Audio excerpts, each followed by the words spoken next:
자, 안녕하세요 학생 여러분 반갑습니다. 자, 핵심만 쏙쏙 재미있는 한문 수업을 시작하겠습니다.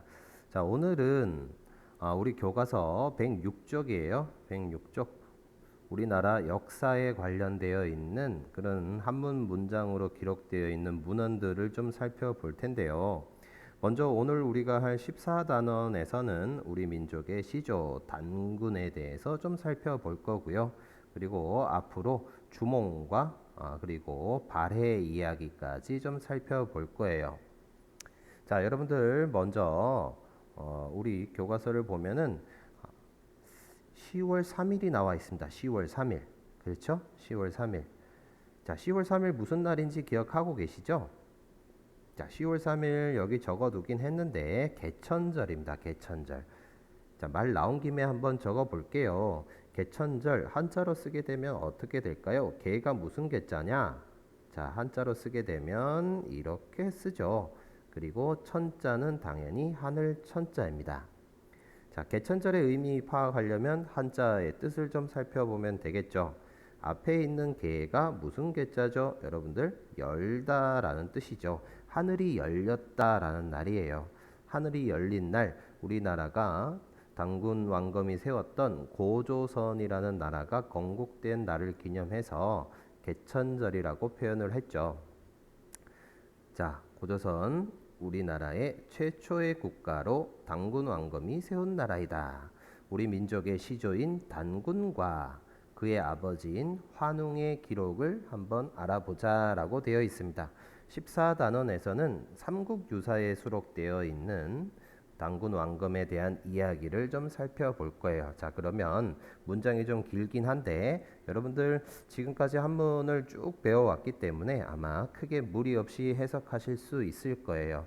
천천히 한번 해석을 해보죠. 먼저 한번 읽어볼까요? 선생님이 먼저 읽어볼게요. 서계 유환인서자 환웅한데 삭의 천하하여 탐구인세라 부지자의하고 하시 삼이 태백하니. 일단 여기까지만 먼저 풀이를 한번 해보겠습니다. 자, 이 석이라고 하는 글자가 나왔네요. 석자는 옛날을 뜻하는 글자예요. 옛날. 그래서 옛석 이렇게 표현을 하죠. 옛날에, 아주 오랜 옛날에 유했답니다. 유 무슨 유자죠? 있다라는 거죠. 있었대요. 있었는데 밑줄 한번 그어 볼게요. 환인, 서자, 환웅 이렇게 되어 있습니다. 자, 우리 근데 이 앞에 있는 환자라고 하는 글자, 요 글자는 원래는 한자 낱글자로 외우게 되면 굳세다라는 뜻입니다. 굳세다. 그런데 여기에서는 환인 해가지고 한꺼번에 어떻게 풀이를 하느냐 하면 환인 해가지고 그냥 사람 이름을 뜻하죠. 뒤에 있는 환웅도 마찬가지 사람 이름을 뜻하는 말로 쓰였습니다. 자, 그런데 환인하고 환웅은 누구냐? 환인은 보통 누구를 나타내는 겁니까? 하늘의 임금입니다. 하늘의 임금. 지상세계가 아니라 저 위에 있는 하늘의 임금이죠. 그 다음에 환웅은 누구냐? 그러면 앞에 있는 서자라는 표현을 좀 살펴보면 돼요. 자, 그런데 우리 서자에다가 좀 동그라미 한번 칠게요. 자, 서. 이 서라고 하는 글자는 우리가 어떻게 외울 수가 있느냐? 여러 서자라고 외우면 됩니다. 그런데 이 서자라는 단어 있잖아요. 서자라는 단어는 이쪽으로 좀 뺄게요. 두 가지 의미가 있습니다.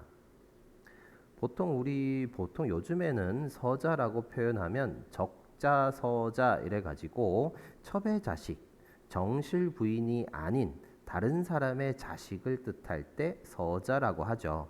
그래서 그냥 한번 적어 볼게요. 첩의 자식,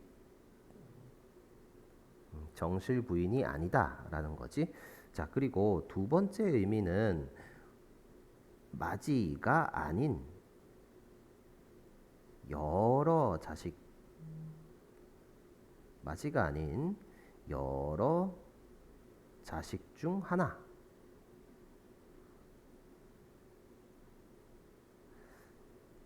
맞이가 아닌 여러 자식 중 한 명이라고 풀이가 됩니다. 이렇게 두 가지 의미가 있는데 여기에서는 해석을 어떻게 하면 될까요? 옛날에 환인이라고 하는 하늘의 임금이 있었고 그 임금한테는 여러 아들이 있었는데 그 중에서 한 명이 환웅이었다. 이렇게 해석이 되겠죠.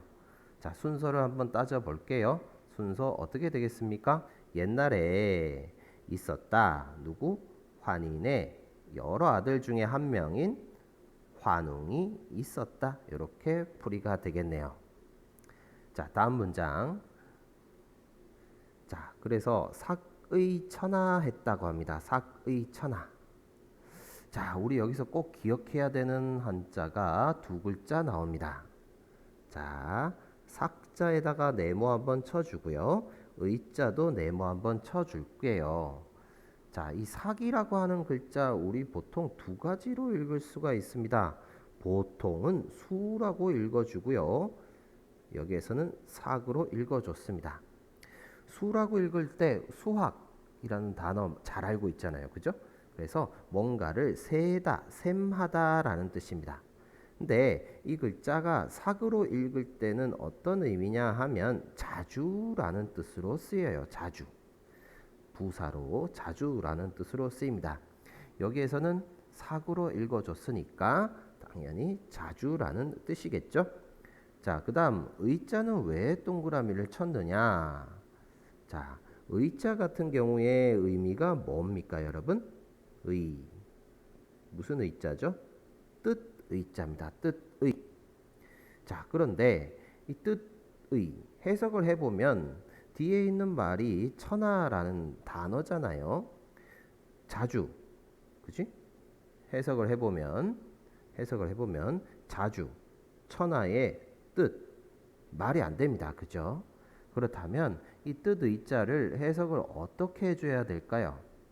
뜻의자를 여기에서는 뜻이라는 명사가 아니라 어떻게 바꿔줘야 됩니까? 뜻을 두다라는 의미로 바꿔줘야 되는 거죠. 자, 그러면 원래는 뜻이라는 명사로 해석되는 거지만 여기에서는 동사로 풀이를 한 겁니다. 자, 이것처럼 한문에서는 이런 품사가 어떤 특정한 한 가지로 지정되어 있기는 좀 힘듭니다. 문장에 따라서 명사가 될 수도 있고요. 명사로 풀이할 수도 있고 아니면 여기서처럼 동사로 풀이할 수도 있는 거죠. 한문의 품사가 이런 식으로 달라질 수 있다라는 겁니다. 여기에서는 뜻을 두다라고 동사로 풀이했다라고 이해를 하시면 되겠네요. 자, 자주 천하의 뜻을 두어서 그래서 어떻게 했느냐? 탐구 인쇄했다고 합니다. 자, 인쇄라는 단어는 당연히 인간 세상을 뜻하는 단어겠고요. 앞에 있는 구가 무슨 구자죠? 구하다라는 뜻입니다. 구하다. 인간 세상을 구한다. 그런데 앞에 있는 탐자는 해석 어떻게 해주는 거야? 그러면 자, 탐자는 보통 의미가 뭔가를 탐내다, 욕심내다라는 뜻이에요. 자, 인간 세상 구하는 것을 탐냈다라고 되니까 여기에서는 의미를 좀 바꿀게요. 탐내다라고 하지 말고 인간 세상 구하는 것을 희망했다, 바라다라는 의미로 풀이를 해보겠습니다. 바라다, 희망했다. 그러면 이제 전체적으로 다시 해석이 되겠죠. 자주 천하의 뜻을 두어서 인간 세상을 구하는 것을 희망했다라고 해석이 되겠네요. 되겠죠? 자, 그래서 부지자의 했다고 합니다. 부지자의. 자, 부가 무슨 부자? 아비부자. 자자는 무슨 자자? 아들 자자. 여기서는 누구를 가리키는 표현일까요? 아버지가 누구였습니까? 아까 전에 환인이었죠. 그리고 자는 누구였습니까? 환웅이었습니다. 맞죠? 아버지가 환인이 지했다고 합니다. 지 무슨 지자? 알다 지자. 알았다. 뭘 알았느냐? 의자 또 나왔네요. 의자 네모 한번 칠게요. 자, 아버지가 환인이 환웅의 뭐를 알았습니까? 뜻을 알아차렸다라는 거죠. 자, 그러면 여기에서는 뜻을 알아차렸다라고 해서 원래대로 명사로 풀이한 거구나라는 거 알 수가 있겠죠. 그죠? 위에 의자는 동사로 풀이했고 여기에서는 명사로 풀이했다. 문장에 따라서 쓰임새에 따라서 한문의 품사가 바뀔 수 있다. 꼭 기억을 해 두시기 바랍니다. 아버지가 아들의 뜻을 알고서 어떻게 했느냐? 하시 삼위태백 이렇게 했다고 해요. 하자는 무슨 하자죠? 아래라는 뜻입니다. 아래. 왜 아래입니까? 왜? 하늘에 있으니까. 이 사람들이 하늘에 사는 사람들이죠. 그래서 하늘 아래로 시했다고 해요. 시 무슨 시자죠? 보다라는 시자죠. 보다. 자, 보다라는 시자 나온 김에 여기 어떤 글자가 합해진 건지 한번 분석을 한번 해볼게요. 자, 이 글자 더하기 이렇게 만들어진 글자네요. 자, 앞에 있는 글자는 시라고 하는 글자고 뒤에 있는 글자는 견이라고 하는 글자네요. 자, 시자는 보이다라는 뜻이고요. 견자는 보다라는 뜻입니다. 자, 참고로 이 정도 기억을 좀 해두면 되겠죠. 자, 그 다음 밑줄 그어 봅시다. 삼위태백 이렇게 됩니다. 삼위라는 말과 태백이라는 말은 삼위는 삼위산을 뜻하고요. 태백은 태백산을 뜻합니다. 자, 삼위산과 태백산을 아래로 내려다 보았다 그랬는데 이 삼위산 태백산 정확한 지역이 어딘지 명확하게 밝혀지진 않았습니다. 우리나라 지금 강원도 쪽에 가면 태백산 있죠. 자, 태백산 거기에 있는 태백산이다 이렇게 얘기하는 사람도 있고요. 아니면 뭐 역사적으로 좀 논란이 있긴 하지만 중국 땅 쪽에 있는 태백산이다 이렇게 얘기를 하기도 합니다. 물론 삼위산도 마찬가지예요. 삼위산도 중국 땅 쪽에 있는 그쪽 삼위산을 뜻한다. 중국에 실제 삼위라는 지역이 있다고 해요. 그래서 자, 삼위산, 태백산 지역이 어딘지 명확하게 지금 분별할 수는 없지만 일단 삼국유사 기록에 의하면 삼위산과 태백산 지역을 아래로 내려다 보았다고 합니다. 자, 그런데 자, 넘어가기 전에 우리 이 문장의 주체에 대해서 좀 생각을 해 볼게요. 자, 환인, 하늘의 임금 환인의 아들 환웅이 있었는데 자주 천하의 뜻을 두었다라고 했으니까 저 천하의 뜻을 둔 사람은 누굽니까, 여러분? 환인이에요? 환웅이에요? 자, 환웅이 그랬다는 거겠죠? 자, 주체는 환웅이 될 거예요. 그래서 아버지가 자식의 뜻을 알아차리고서 삼위태백을 내려다봤대요. 내려다본 주체는 누가 되겠습니까? 환인이 되겠죠. 이렇게 내려다보았습니다. 자, 이렇게 내려다봤더니 어떻게 됐느냐? 다음 페이지로 가면 가히 홍익인간이다 이런 표현이 있네요. 자, 우리 잘 알고 있는 단어가 하나 나옵니다. 홍익인간 이렇게 네모 한번 쳐보고요. 자, 홍익인간은 우리나라 건국 이념이죠. 일단은 홍익인간부터 먼저 해석을 해볼까요? 자, 홍자 무슨 홍자입니까? 무슨 홍? 넓다. 그 다음에 익은 뭡니까? 익은 이롭다, 더하다 아니면 되게 이롭다라는 뜻이에요. 인간은 뭐 우리 잘 알고 있는 인간 세상 이렇게 해석해줘도 상관이 없겠네요. 자, 그러면 홍익인간 인간 세상을 널리 이롭게 하다라는 풀이가 되겠네요. 인간 세상을 널리 이롭게 하다라고 풀이가 되겠습니다. 자, 그러면 앞에 있는 가이라는 표현도 같이 한번 볼게요. 자, 가이라는 말도 우리 한꺼번에 네모 한번 쳐보죠. 한자 낱글자로 먼저 좀 생각을 해보면 앞에 있는 가자는 문장에서 해석을 할 때 우리 보통 외울 때는 옳다라고 해석을 합니다. 옳을 가 이렇게 풀이를 하죠. 그런데 이 가자가 문장에서 쓰이게 되면 무엇 할 만하다. 아니면 무엇 할 수 있다. 이렇게 풀이하는 게 일반적입니다. 자, 그리고 이라고 하는 글자는 우리 앞에서도 설명했지만 이라고 하는 글자는 써이라고 하는 글자고 문장에서 해석하는 방법이 뭐뭐로써가 대표적이죠. 그러니까 가이라는 말을 원래 직역을 하게 되면 뭔가를 가지고서 그것으로써 인간 세상을 널리 이롭게 할 만하다라고 해석이 되는 겁니다. 직역을 하게 되면 그렇게 되는 거예요. 자, 직역하는 순서 한번 볼게요. 뭔가를 가지고서 그것으로써 인간 세상을 널리 이롭게 할 만하다. 이렇게 풀이가 되는 거죠. 그런데 보통 한문 문법에서 이런 식으로 구체적으로 딱딱 한자를 끼워서 떨어뜨려 가지고 분석하지는 않습니다. 너무 복잡하니까. 그러면 가이라는 표현은 보통 어떻게 외우느냐? 이 가이라는 단어 자체를 어떻게 해석하면 될까요? 무엇 할 만하다라고 해석을 해줍니다. 왜냐하면 문장의 의미가 똑같으니까 가이라는 말 자체를 합쳐서 뭐뭐 할 만하다라고 해석을 해주시고 그래서 전체적인 해석이 이렇게 되겠죠.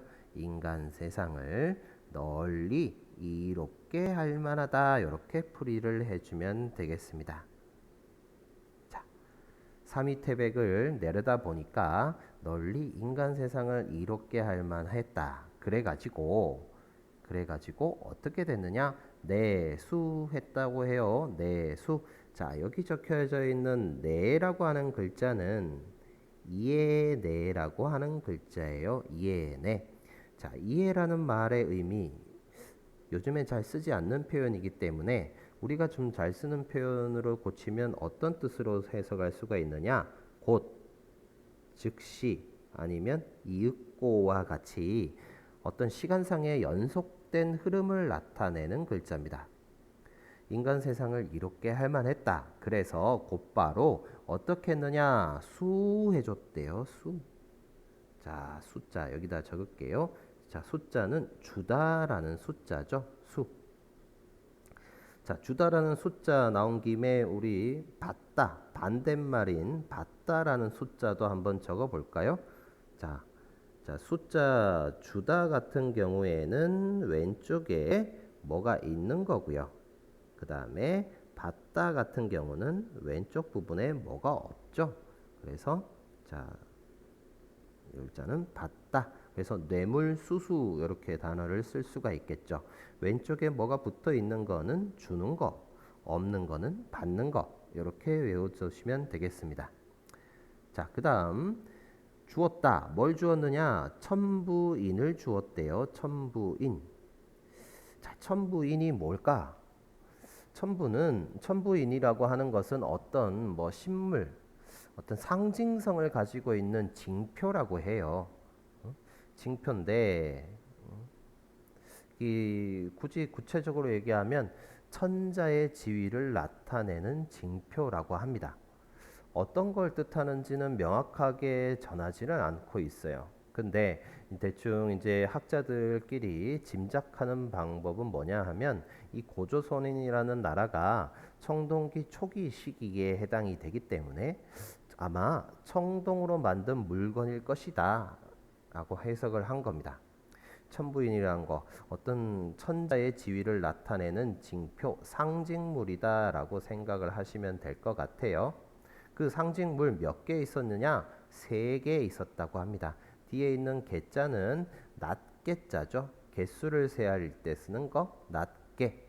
그럼 3개 어떤 거 주었느냐? 역사학자들 사이에서는 추정하기를 어떻게 추정하느냐 하면 이런 걸 추정합니다. 뭐 청동으로 만든 거울 있고요. 그리고 청동으로 만든 방울도 있고 청동으로 만든 검도 있었다고 해요. 자, 이렇게 3가지를 아마 징표로 삼았고 이 3개를 주었다라고 해석하는 게 일반적이라고 합니다. 자, 곧바로 첨부인 세 개를 주어서 어떻게 했느냐. 자, 여러분들 체크해야 되는 글자 요거 글자 하나 체크합시다. 견했대요. 견.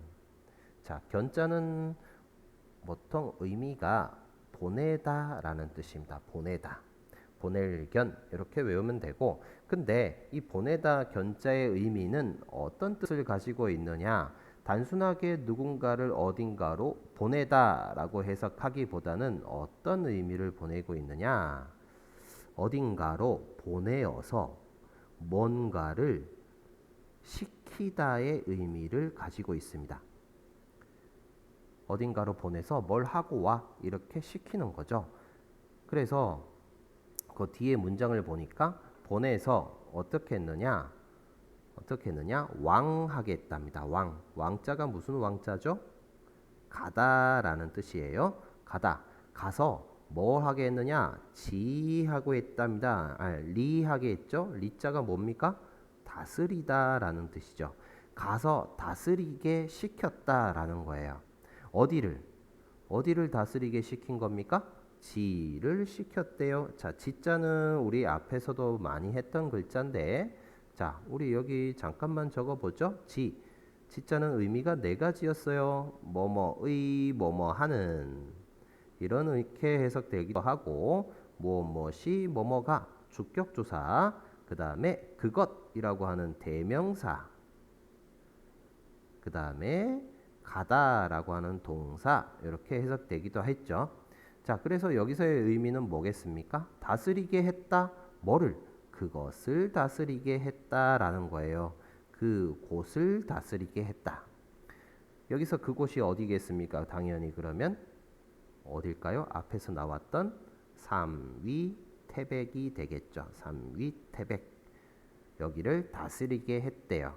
자, 해석 순서까지 해서 같이 한번 볼게요. 곧바로 천부인 세 개를 주어서 가서 그것을 다스리게끔 보내어 시켰다. 이렇게 되겠죠. 되겠습니까? 자, 물론 경우에 따라서 보내다라는 먼저 해석해줘도 됩니다. 보내어 가서 그곳을 다스리게 했다. 이렇게 해석해줘도 상관은 없습니다.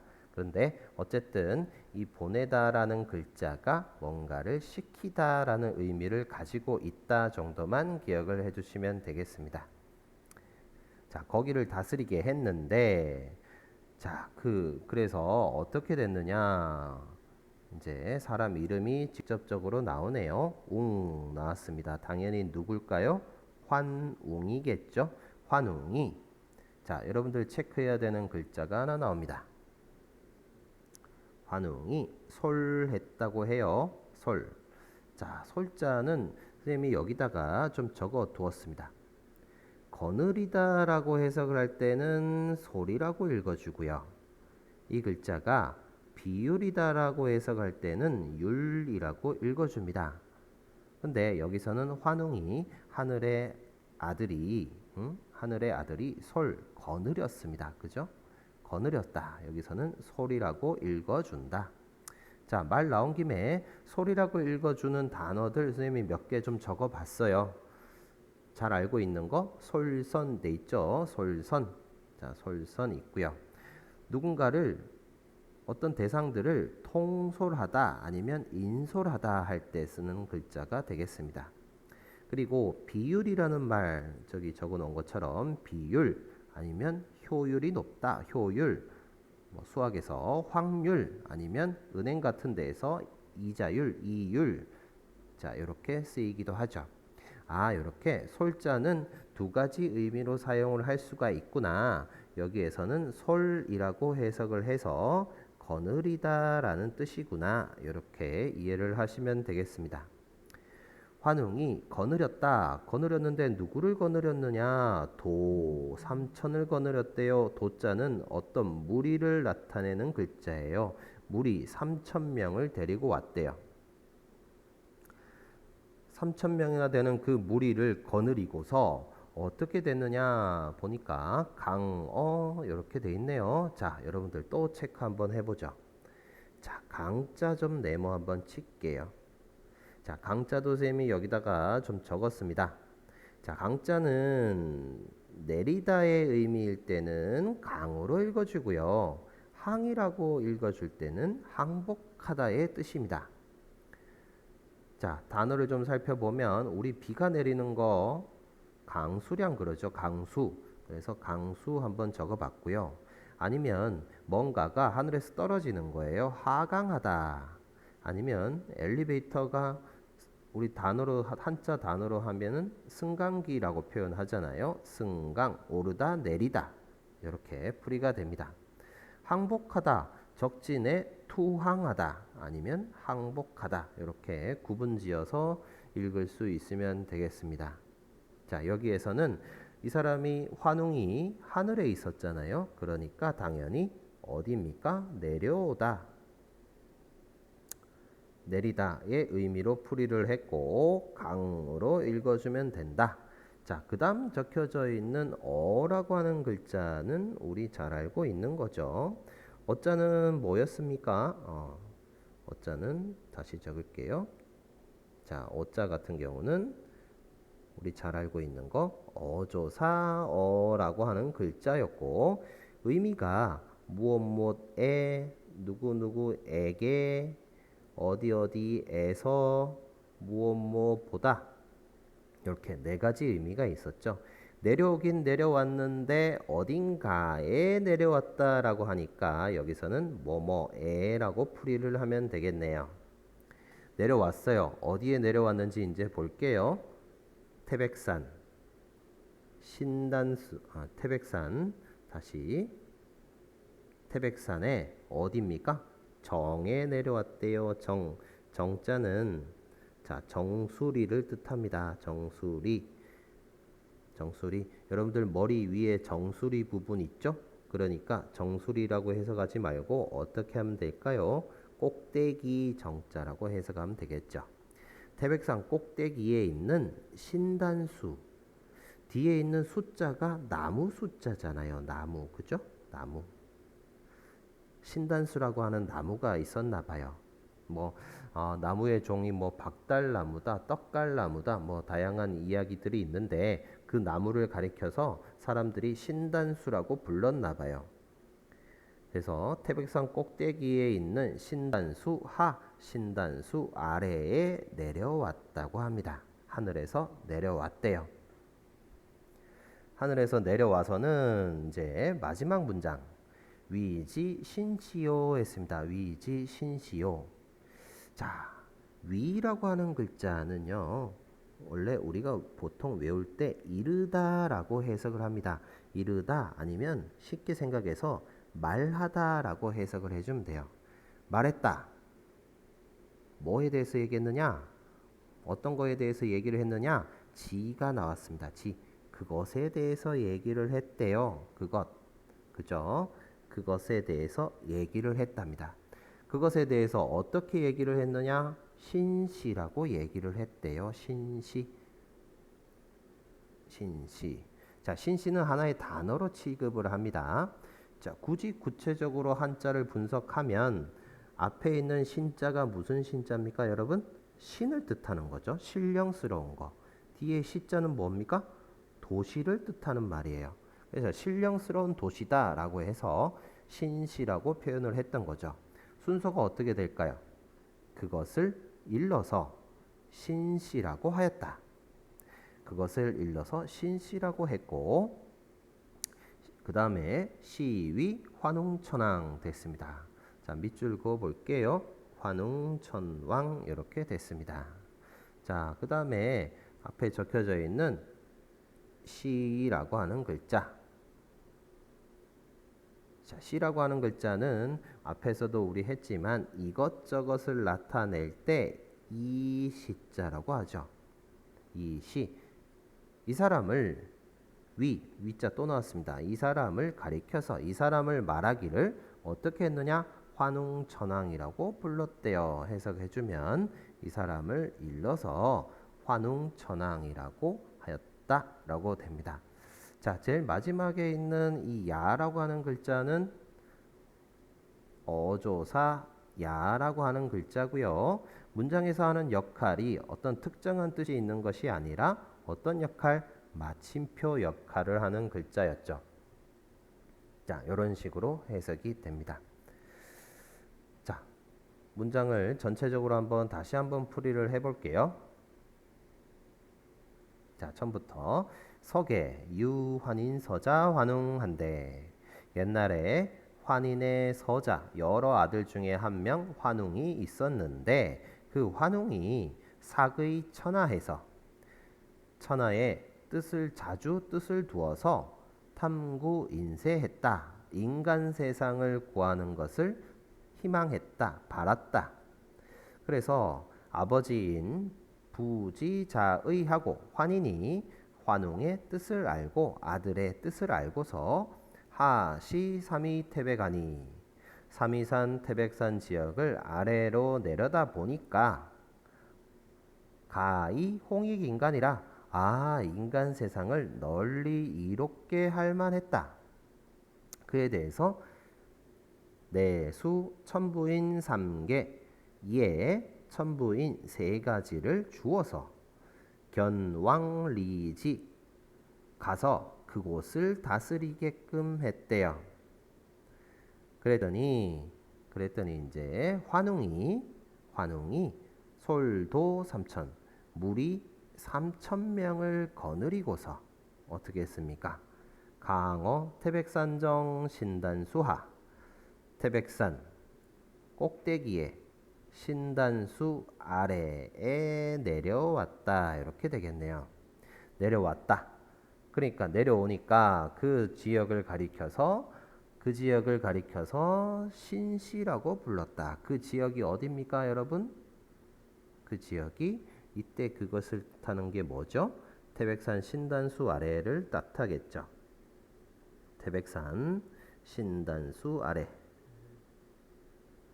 태백산 꼭대기, 그죠?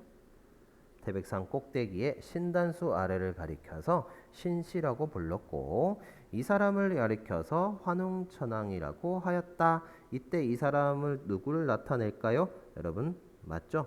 환웅, 내려왔던 환웅을 가리키는 거니까 환웅천왕이라고 하였다 라고 됐습니다. 자, 그 뒷이야기가 삼국유사에 적힌 내용이 뭡니까? 그 뒤의 이야기. 그 뒤의 이야기 뭐죠? 여러분들? 그 뒷이야기. 환웅이 내려와서 환웅천왕이라고 했는데 이 사람한테 환웅천왕한테 접근하는 2마리가 있었죠. 동물이 곰하고 호랑이가 나타났죠. 그래서 그 동물이 사람이 되고 싶다라고 계속해서 부탁을 하니까 환웅이 어떻게 했습니까? 쑥과 마늘을 먹으면서 100일 동안 햇빛을 보지 않으면 사람이 될 것이다 라고 얘기를 해줬죠. 그래서 이 2 동물이 열심히 버티다가 호랑이는 중간에 포기를 합니다. 그래서 곰이 계속해서 이제 금욕 기간을 거치면서 이제 끝까지 성공을 하고 나서 마침내 여인의 모습으로 태어나게 됐죠. 그래서 환웅과 이 여인으로 변한 곰이 만나서 비로소 누가 탄생을 하는 거죠? 이제 우리 민족의 시조인 단군이 탄생을 하는 겁니다. 자, 여기까지가 우리 민족의 시조 단군 왕검에 대한 탄생기가 되는 거죠. 자, 우리 근데 여기에서 우리 한 번쯤은 생각을 해봐야 돼요. 어쨌든 우리 민족의 시조는 그러니까 하늘에서 내려왔다라는 걸 뭔가 강조하고 싶었던 거겠죠. 민족의 주체성과 어떤 신령스러움을 좀 더 표현하기 위해서 삼국유사라는 역사서에 이런 내용이 실려 있다라는 겁니다. 그러니까 여러분 이것이 진짜인지 아닌지를 꼭 밝혀낸다기보다도 이런 민족의 자긍심이라는 것을 만들기 위해서 이런 이야기들도 있구나. 일종의 설화처럼 전해지는 이야기지만 이런 이야기를 통해서 우리 민족의 자긍심, 민족의 주체성 이런 것들을 확인할 수가 있구나. 이런 것들 한번 생각해 보시기 바랍니다. 됐죠? 자, 우리 교과서 111쪽인가요? 자, 111쪽에 보면 방금 우리가 역사 속에 있는 이야기들을 좀 했습니다. 그러니까 우리 한국사 국사책에 적혀져 있는 여러 가지 단어들이 있어요. 여러분들 익히 잘 알고 있는 거예요. 단기 이렇게 돼 있죠. 단기 단군이 나라를 세운 해부터 계산한 우리나라 기준의 해 이렇게 되어 있는데 우리 요즘에는 단기라는 표현을 쓰지 않고 어떻게 씁니까? 기원전, 기원 뭐 이제 우리 많이 쓰는 거 기원전, 기원후 아니면 서기 뭐 이런 단어들이 있죠. 자, 기원전과 서기 같은 거 여러분들 상식선에서 한번 파악해 봅시다. 기원전, 서기 같은 경우는 어떤 걸 기준으로 합니까? 단기 같은 경우는 단군을 기준으로 했잖아요. 기원전하고 서기 같은 경우는 어떻게 합니까? 예수 그리스도, 그리스도를 기준으로 해서 만든 하나의 연호죠. 과거에는 우리가 뭐 기원전이나 서기 같은 거를 쓰지 않았죠. 뭐 단기, 불기 아니면 광무 몇 년 이런 식으로 나라마다 연호가 각각 다 달랐는데 시간이 지나면서 서양 열강들의 어떤 세력이 확장되면서 우리나라도 기원전, 서기 이런 연호를 사용하게 됐죠. 자, 그 정도로 이해하시면 될 것 같고요. 자, 그 다음에 있는 거 동검, 수학 이런 거 있습니다. 쭉 읽어 보시면 여러분들 전체적으로 이해하실 수 있을 거예요. 그죠? 자, 자, 그 다음에 아래쪽에 보면은 우리나라 그 한국사 교과서 속에 있는 어휘를 활용해 보라 그랬습니다. 선생님이 먼저 좀 적어 봤어요. 자, 앞에 나왔던 우리 동검을 가지고서 만들었습니다. 동검의 의미가 뭐였습니까? 동검. 자, 여기 있는 거 구리동자입니다. 구리동. 자, 구리를 가지고서 만든 칼이다라고 해서 우리 삼국시대 때 비파용 동검 이런 거 있었죠. 그래서 이런 식으로 여러분들 어떤 역사 신문을 한번 자체적으로 뭐 가상이긴 하지만 한번 단어를 활용해서 만들어 보시기 바랍니다. 되겠죠? 자, 그 다음 한 장 넘기면 이제 문제 한번 확인해 볼게요. 잘못 쓰인 한자 어휘를 찾아라. 청동기 시대가 시작될 무렵 뭐라고 읽으면 됩니까? 단군의 조선이 세워졌다. 저는 반달 돌칼로 뭐 했습니까? 수확했죠. 비파형, 동검 등 청동을 사용했다. 사유재산이 발생하고 뭐도 생겨났습니까? 계급도 나타냈다. 계급의 출현은 고인돌, 고분을 통해서 알 수 있다라고 했는데 자, 문제는 고자도 그렇고 분자도 그렇고 잘못 쓰인 한자네요. 그죠? 앞에 보니까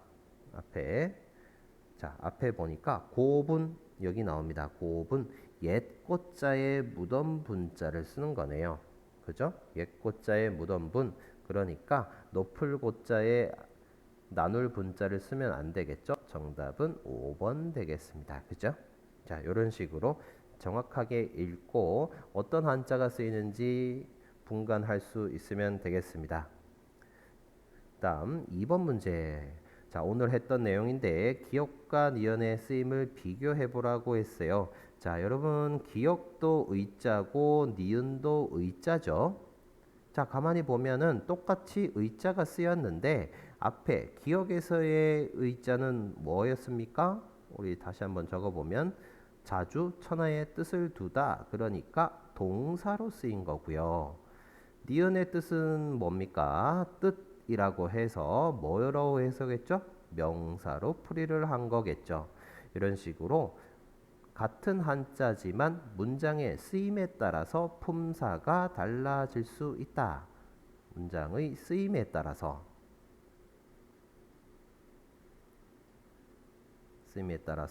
한문의 품사가 달라질 수 있다. 자, 이 정도로 이해를 하시면 되겠습니다. 자, 그 다음 기역 가에 들어갈 문장을 찾으라 그랬는데 가에 들어갈 문장 3이 태백을 내려다 보니까 가이 땡땡땡땡이다 라고 했습니다. 기억나죠? 어떻게 했습니까? 홍익 인간이다 적어놨네요. 자, 널리 인간을 이롭게 하다 되겠습니다. 자, 그다음 오늘 마지막 문제. 윗글의 내용을 바르게 이해한 걸 찾아보래요. 환웅은 환인의 맏아들이다. 아니죠. 맏이가 아닌 여러 아들 중에 한 명이었다. 환웅에게 세 개의 구슬을 주었다라는 건데 구슬이란 말이 잘못됐어요. 뭔지는 모르죠. 어떤 징표. 구체적으로 얘기하게 되면 천부인 세 개를 주었다라고 하면 되겠죠. 인간 세상에 3,000명과 싸워 이겼다는 게 아니죠. 인간 세상으로 3,000명의 무리를 데리고 왔다라는 거고요. 환인은 환웅과 함께 인간 세상 내려왔다? 아니죠. 환웅만 내려온 거죠. 태백산 꼭대기에 있는 신단수 아래를 맞아요. 거기를 신시라고 불렀죠. 이렇게 문제를 확인할 수 있습니다. 자, 오늘 나왔던 문장들 중에서 기억해야 되는 한자들만 좀 살펴보고서 정리하도록 하죠. 자, 제일 처음에 나왔던 거 우리 삭자 있었네요. 삭. 자, 본문에서는 삭이라고 했고요. 보통은 수학할 때 숫자로 읽어준다. 본문에서는 삭이라고 읽어줬다. 자, 그 다음에 환인, 환웅할 때 쓰였던 환은 군세다라는 뜻이 있었고 서자 할 때 나왔던 서자, 여러 서자입니다. 자, 탐내다, 탐자가 나왔고 우리 본문에서는 뭔가를 바라다 아니면 희망하다라고 해석을 했었죠. 맞지? 자, 그 다음에 홍익인간 나왔습니다. 넓을 홍자 있었고요. 더할 익자 있었습니다. 자, 이 글자는 이익이라는 뜻도 가지고 있죠. 자, 주다, 수. 그 다음에 우리 반대말이 뭐였습니까? 왼쪽에 뭐가 없는 수, 받다 숫자도 있었습니다. 자, 그 다음에 뭔가를 보내다라는 사역 동사가 나왔어요. 보내서 뭔가를 하게끔 시키는 걸 보내다 견자를 썼죠. 자, 기억해야 되는 한자 솔자 나왔네요. 거느리다라는 뜻일 때는 소리라고 읽어주고 비율이라고 할 때는 율이라고 읽어준다. 이와 마찬가지로 내리다라는 뜻을 가질 때는 강이라고 읽어주고 항복하다 할 때는 항이라고 읽어준다. 두 글자 기억을 좀 해두면 좋겠습니다. 자, 어조사 어자 나왔네요. 어조사는 여러 가지 의미로 풀이가 되는데 무엇에라고 썼던 한자가 있었습니다. 그죠? 자, 그 다음에 이를 위, 말하다 위 이렇게까지 살펴봤습니다. 자, 오늘 내용 그렇게 어렵지 않았죠, 여러분? 자, 오늘 수업은 여기까지 진행하겠습니다. 남는 시간을 동안 다시 한번 문장을 읽어보고 정확하게 해석하는 방법을 한번 익혀보시기 바랍니다. 여러분, 오늘 고생 많으셨고요. 우리 다음 시간에도 핵심만 쏙쏙 알차게 한번 배워보겠습니다. 고생하셨습니다. 안녕히 계세요.